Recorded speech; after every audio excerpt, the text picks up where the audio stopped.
Albuquerque Police, how can I help you?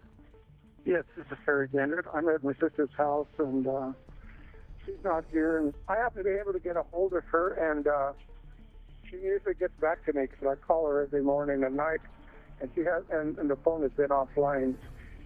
Okay. And what's your sister's name? Marilyn Gander. But her vehicle's here, and that's how she travels. I mean, my note that I left yesterday is still in the door. I'm getting worried now. Okay. It's not a good day. 5718. I immediately respond to the call, straight to the house. Hold on, though. Not answering the door. Her phone is like it goes directly to voice messaging. I left a note there yesterday. It's still there. Okay. Her vehicle is here. Yeah, 'cause I'm really nervous. Do you have a She's key? got three. No, I don't. Usually when we get a missing persons call, we typically find the person right away during that call for service. I went and spoke to Harry about what was going on so I can kind of get a little bit more detail as far as if Marilyn does this quite often or if she's never done this before, what's normal for her, what's not normal for her. She doesn't have that many friends. She's like me, kind of solitary. But now my mind is going everywhere. But No, I got kidnapped. I'm with you, sir. Killed her. Had a Harry really did seem concerned about what was going on. Are you worried about Marilyn too? yeah. I haven't get a hold of her for a couple of days, and it's just not like you. No, it isn't. So have you gone in? Did you have a key? No, I don't have a key. Do you have a key? No, No? Okay. but the dogs are barking. Marilyn's a homebody. Marilyn's not one for road trips. Marilyn would never have left her dogs. Through some windows, there was blinds covering them, so I couldn't even really see inside. And I actually, at that point, made my way to the rear of the house where the sliding glass door was open a few feet.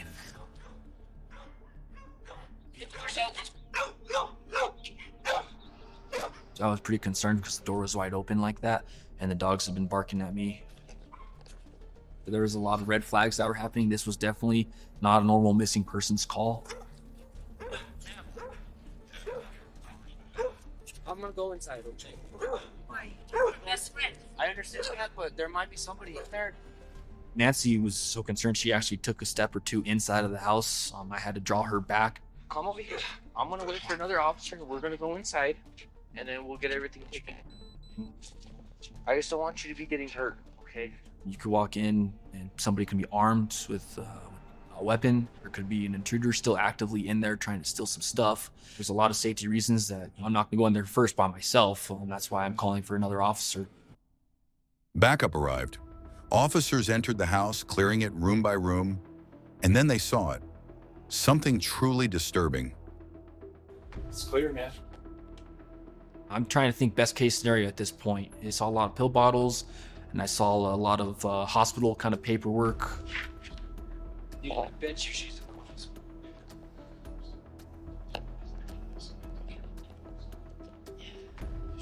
yeah, the keys are on.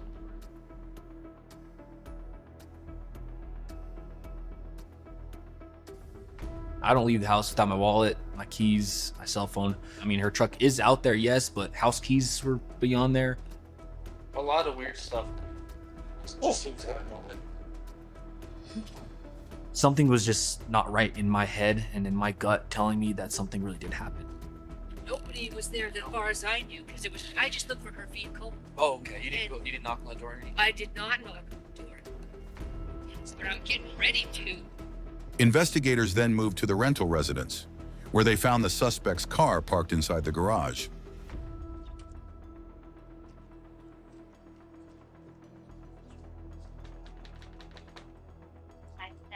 Hi, Hi, can you come on out a second? Yeah. So, what's going on? I'm moving out. Okay, what's your name? Alyssa? And the owner is your here getting Yeah, your stuff? she on Friday, she said come on Saturday morning and get the key. Alyssa states that she made an arrangement with Marilyn that she was going to pick up the keys from her on Saturday morning, move out the rest of her stuff, and she would return the keys back to Marilyn on Sunday. She's adamant that there was some text messages between her and Marilyn about picking up the keys. You guys see those texts? It just clears a few things up for us. No, that's fine. I said I'm gonna come by in about an hour for the keys. I don't have like the okay, cause like, but I told her when I am, and see, she wasn't answering me, but she doesn't always answer me. So the last one you got from her Was at 10:35 on the 26th. That was the Friday. But she was here that day, you know, and we were hanging out. Officers do notice the last text that was sent from Marilyn to Alyssa was on Friday, which was 2 days prior to them being at the residence. Do you know where she would be right now? I honestly, I don't, and that's Because somebody's trying to report her as missing. Because Marilyn is being entered as a missing person, they want us to do a walkthrough on this house. That's fine. Perfectly fine. I have no problem. I appreciate it, Alyssa. Just one, it's a box to check.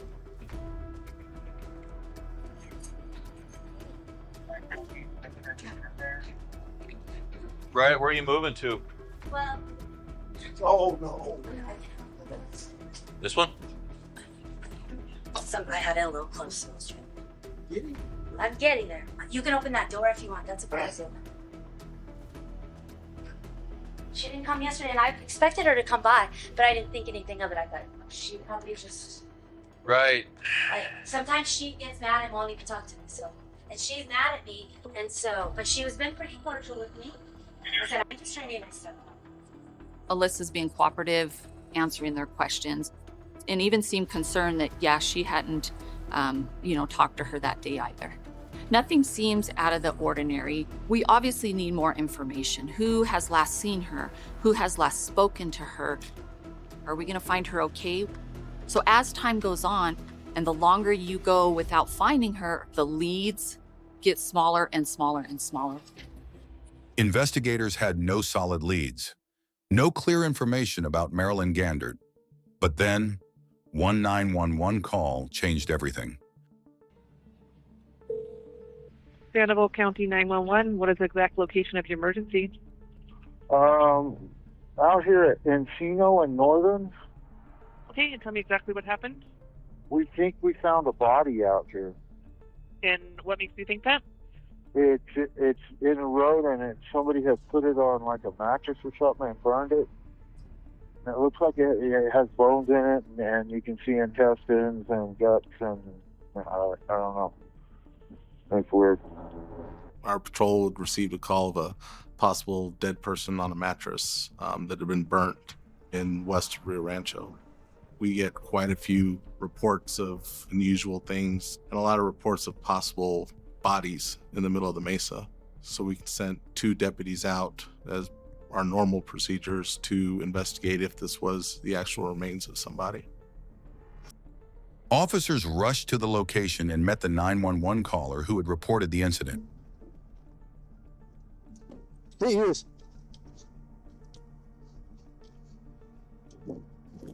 Oh, man. I think it looks like it has lips and teeth in there. Okay, yeah. I don't know if it's real or. Yeah, it's creepy. It might be exactly what we think it is. So, when our deputies arrived, they were unsure themselves if this was the actual human remains. Once I arrived on scene, as I approached, I could definitely tell just by the odors, in my years of experience, that this was definitely the remains of a human being. We thought it could possibly be a teenager or a child. And we couldn't tell last night at all. I mean, when I drove through here last night coming home from work, it just looked like charred remains, charred something. and what time approximately did you see it last night? I came home, it was 1 o'clock when I came home. 1 o'clock in the morning? Yeah. So what made you all come back out here? Just to see what was going on, since last night you guys couldn't tell? Is that what it was? The people that found them are always naturally going to be your first people of interest. All right, folks, so listen, this is what we're going to have to do, okay? Because we have to treat everything as if it's a homicide investigation. So what I'm going to ask you all to do is I'm going to just get pictures of each one of you. Do it to make sure it's well. No, you're right there. Now, underneath.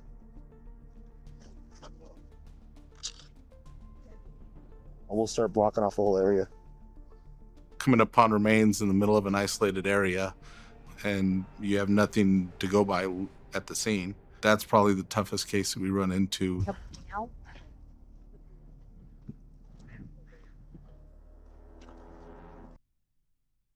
That evening, we put out that we had discovered these remains and hoping that we would get tips from the public as far as missing persons. We probably received 50 phone calls, but the call from Nancy was very specific. Nancy was very concerned that her friend, who had been reported missing, was the deceased person. It would fit our timeline and gave me hope that this was actually the person that we had found. After autopsy, I contacted the Office of the Medical Investigator and provided them with the dentist of Miss Gander. They were able to confirm that the decedent on the mattress was Marilyn Gander.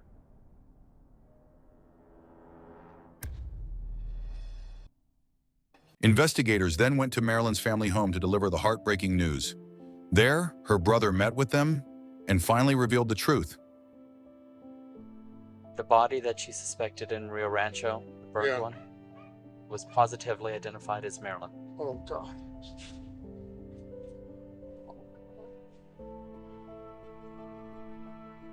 Don't you have a seat, sir? Yes, yeah.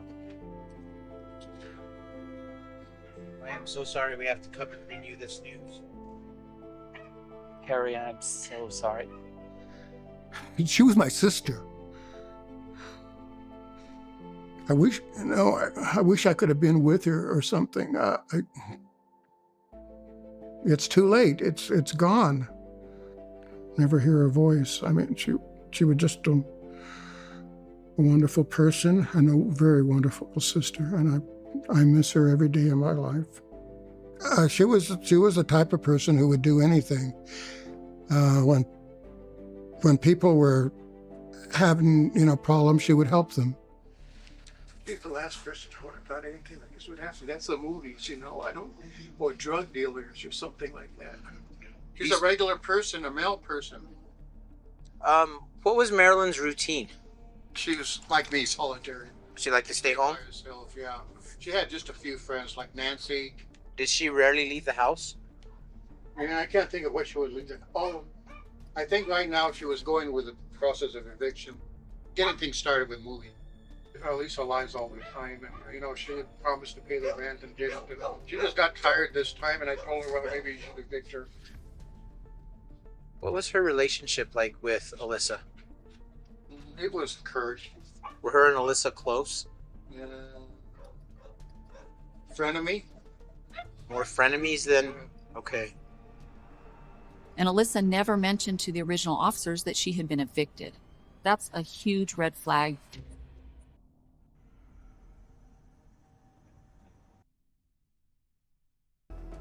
Investigators headed to the location, canvassed the area, and spoke with the neighbors. And that's when one of them revealed shocking information. Unusual people in the neighborhood. We want to know what they look like. We want to know, what are they wearing? Are they driving a vehicle? We want every bit of information we can possibly get. There was also a black truck. Right. And the black truck, it was a man and a woman. They were there for a while. In the truck, it was a little case. A doggy case. Carry case, yeah. Okay.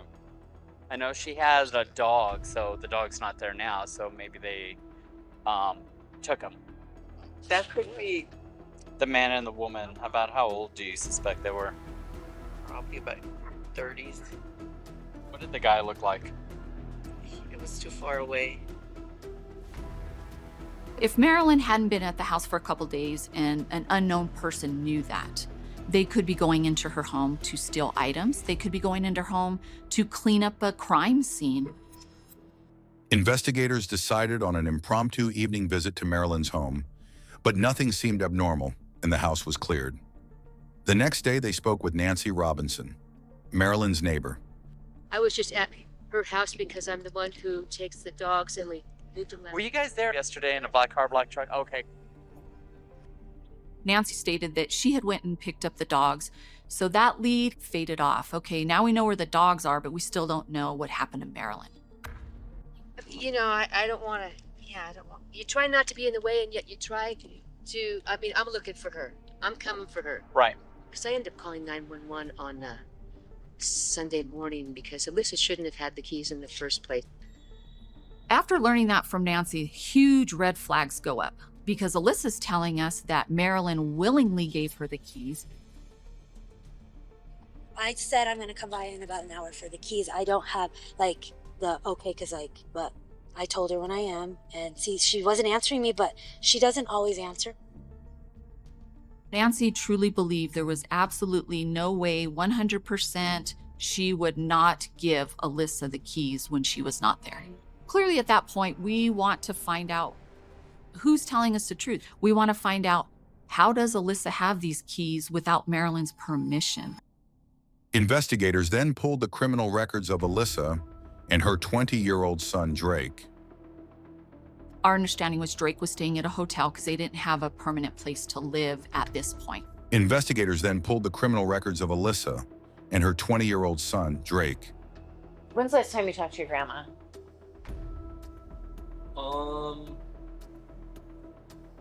I would say 3 or 4 days ago. My grandmother was telling my mother that we were getting kicked out, so then I was helping her move out. How did that make your mom feel? Oh, she was pretty upset. Yeah. She was really upset. So we wanted to see what his side of the story is. Why he hasn't seen his grandma in a couple days. Is he gonna make up a story like his mom's? We need to see who's telling the truth and not telling the truth. Where's grandma? She was not there yet. She had shown up later. We were moving stuff out, and then she had shown up. But then, okay, the first time I saw my grandma, Annie and my mom and my grandma were there. Drake was very nonchalant about things. He didn't know what was going on with his grandma. He's, yawning. He's just waking up. He doesn't even seem to care. So, your grandma, we found her, but she's dead.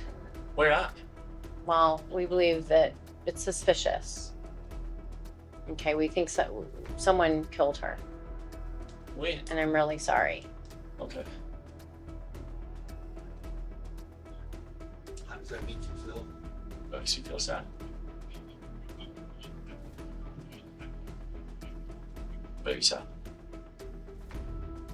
When Drake was informed that his grandmother was dead and that she had been murdered, we expect, maybe some tears or some shock or some sort of emotion.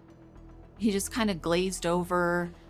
I'm trying to get all my time to He didn't seem to care at all. Without that emotion, you wonder, is this something he's already processed? Because he's known for a couple days that she's dead. So he processed it the day she died? Or was he surprised about it? Knowing that, is there anything now you may have seen or heard that you think, okay, that's kind of out of the ordinary, something that I saw or someone that I talked to or a conversation? I haven't heard or seen anything.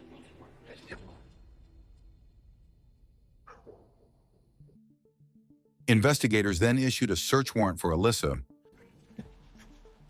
Hi, how are you? Good, how are you? Good. Okay, is anybody else in the hospital? Nope. All right, so, okay. So this is the situation, okay? We actually have to secure the house. Yeah, I'm just trying to get all my stuff out. Okay. All right, so unfortunately, I can't let you go back inside. I have things in there. Unfortunately, I can't. When Alyssa answers the door, she didn't want to come out. She was a little upset and she becomes standoffish. This is the Albuquerque Police Department. Make your presence known. Make your presence known now. Clear. Up now.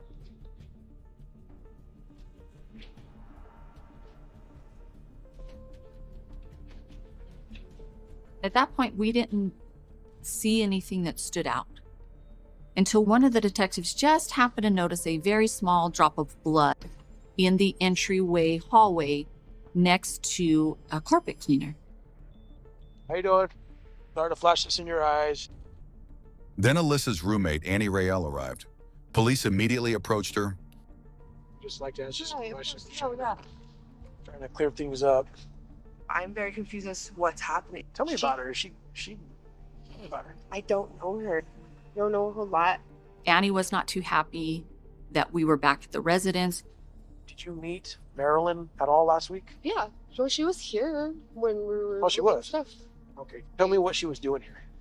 She was there vehicle. She was in and out of the house. She was nagging everybody, telling us like how to move out. And then she came at me and she said that, this is your fault. You know why they're getting evicted, right? Because of you. She started making Marilyn look like the bad guy, that Marilyn didn't like her, and Marilyn was blaming her for the eviction. Like, I know. don't like. I already know what's happening. Tell me what you think's happening. No, like, I just don't like the way I'm being approached and questioned. She's acting like, we're just trying to move our stuff. I don't know why you guys are bothering me.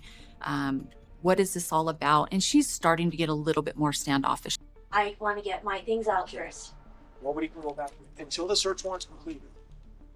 You gotta understand. I know, but I want my clothes and I want to go to my hotel and I want to sleep. My back hurts. I'm tired of moving. I understand. I just want my clothes, that's all. We still need to collect some information from her. We need to get another story. Because she said she goes to work on Monday. Okay. Okay. That she wanted to take the weekend. She's like, come over in the morning and get the keys. So she's telling you to come over in the morning and get the keys from her. And that was the last time you spoke to her? No. Okay. I went on Saturday morning to pick up the keys. So you went over to around 10 o'clock. And I just knock on the door, get the keys. She says, give them to me on Sunday. And that's all we said. That was it. Not even another word. So as Alyssa's telling us, I saw Marilyn on Saturday morning. We know that she's lying because Marilyn was found deceased in the early hours of Saturday morning prior to Alyssa stating she picked up the keys. So we asked field officers to transport both Annie and Alyssa to the main police station so we can conduct some formal interviews. Then investigators arrested both of them. A short time later, Drake was found at a nearby hotel and taken into custody. Detectives began questioning all three, hoping to finally uncover what really happened. I wrote a warrant for you for the homicide of your grandma.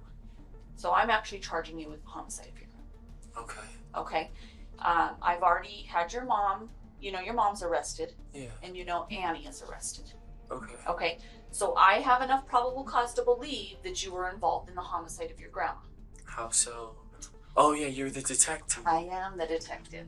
I'm gonna tell you the honesty. Oh, My grandmother said, I'm too old. Will you please kill me? Multiple times, drunk and sober. Okay. That is honestly. When Drake states that, my grandma wanted me to kill her, she had a death wish, I was like deep down inside, I was like, yes, I finally got it. But then I also knew that wasn't the truth. I knew that Marilyn didn't ask Drake to kill her. I knew that Marilyn didn't have a death wish. Drake shuts down and he asks for an attorney, and it almost is like a defeat again for me because I know there's more to this story and I can't get it anymore from Drake. I knew in my heart I arrested the right people, but what bothered me was I did not know their exact role in the homicide. I wanted to know exactly who did what that evening. So Marilyn, she's sitting in her car, and then she was coming in because she needed to use the restroom. But Drake is like, look at my mom. This is our house. Can't we just stay here one more night in our own beds? And she said no. And so he was crying, and he left out the back door. I stayed in my room. And at that point, I did hear Marilyn yell. And I went out there, and Annie is on her back. She's on the ground. On the ground, and Annie's on top of her. Oh, she has her knee in her back. Mm-hmm. Okay. What is Annie doing to me? And so I'm kind of panicking, but I'm mad, and I did hit Marilyn. I tied up her hands and legs, and I helped her put this bag over her head. Do you remember what you did it with? What you tied her up with? Yeah, it was like phone cords and stuff like that. Then there's other one that Annie gets, put it around her neck, and I hear it snap, but I don't know if it's the cord. I'm just like, I gotta go. So you heard something snap, whether it was the cord or Marilyn's neck, right. You're not sure. Alyssa says she kind of freaks out and she needs to get out of there. So she leaves Marilyn in the house with Annie. She states when she comes back, she noticed that Annie is cleaning a knife. What did you assume had happened when you left? Well, I would assume that she stabbed her or something. Okay, so you don't see Drake at that point? No, not at all in the house. Okay. It didn't quite ring true to me because, first of all, she's putting Drake out of the story. Annie really has no reason to stab Marilyn. Just out of the blue, they beat her up.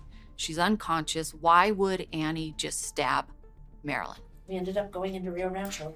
Then we unload the mattress, and I poured gasoline and I lit it on fire. Then investigators turned to Alyssa's roommate, Annie, questioning her for her side of the story and to understand what really happened inside that house. So, and then when Drake got there, we all were in Alyssa's room getting high. That's pretty much when Alyssa, she had brought it up before about killing Marilyn. I still didn't think we were gonna do it. I thought she was joking. She just told me when she nods, because she would pretend that she was the Don, like the Godfather. She just told me when I nod, get her. And Marilyn was coming in. Drake was like, can you just let us stay? Look at my mom packing. You know what? Alyssa looked at me and Drake and nodded, and I looked at Drake, and he started walking behind Marilyn, and I got Marilyn and from behind and took her down. Both Annie and Alyssa admit that Annie was the first one to lay hands on Marilyn. But Alyssa never mentions that this was planned and that she actually spoke about it the day of the homicide. It was on the side of me and Alyssa. She ran into the room and came out with a short little bat thing, and Drake got on top of her. I think I yelled at Alyssa to get something to cover her mouth.